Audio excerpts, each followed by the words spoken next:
Hello friends, welcome to the Cold War Prepper. My name is Lee. So we're going to start doing our hauls on a weekly basis. Give you a little bit better idea of what we're doing as we get closer and closer to calamity. So this week, 1 gallon of water, 2 cans of sliced potatoes. I like the sliced potatoes because I can very easily turn those into French fries. We got the large pasta container and the 1 gallon container at IKEA. They were on sale. Got the 1 pound can of fuel for the jet boil system. Got 1 can of fuel for the indoor stove, the single burner stove. Picked up a whole bunch of pedigree packets, and what we do is we'll mix these liquid or softer, more liquidy meats or foods with their dry food, and that kind of extends it, and they like it. They like the taste a little bit better.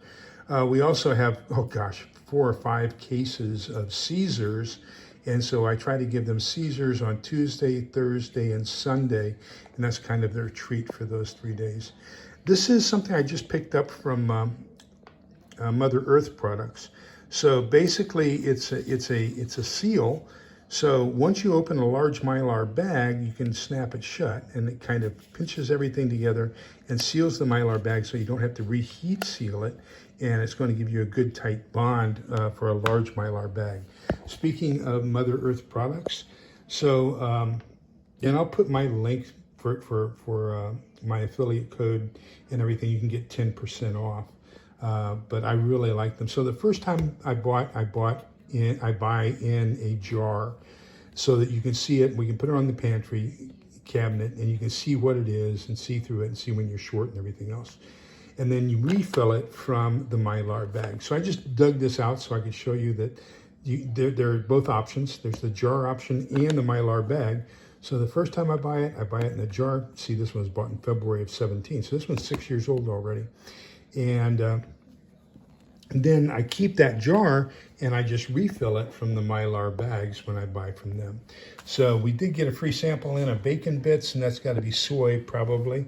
1 quart of sliced garlic, 1 quart of sliced celery, 2 quarts of sliced leeks, and that's going to be primarily for Germanic and European soups and stews. They love leeks and all those things. 2 bags of green beans. And then we've got 1 bag of chicken noodle soup from Bear Creek. I really like the Bear Creek products because I have a large pot. I think it's a 3-gallon pot. And so I can add stuff to this. So I can put in a can of chicken. I can add in some more noodles, egg noodles. I can add in some more peas or carrots and basically feed a neighborhood with this. Especially if I ask them to bring stuff to donate and add to it as well. So, this is going to be the basis of my helping to take care of my neighbors, should that be necessary.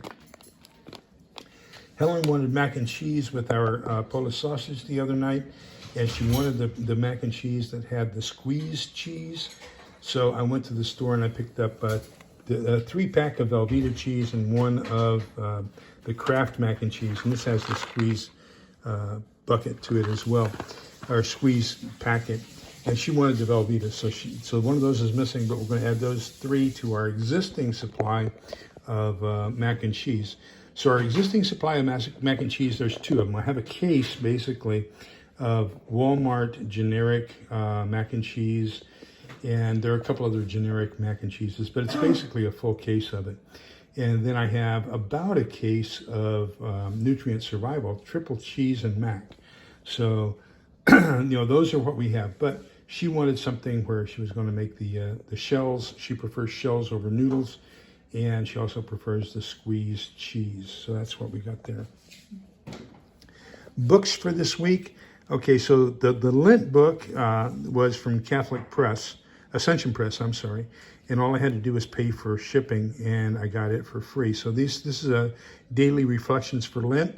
Lent starts Wednesday with Ash Wednesday, and then Lent proceeds for the next 40 days. The next one is, the daily reflections for Lent was passed out at church today, and so that the church gave this to us, and so we're going to be reading it for the next 40 days. The Way of the Cross is the one I got from Ascension Press, and all I had to do was pay postage. So a little explanation.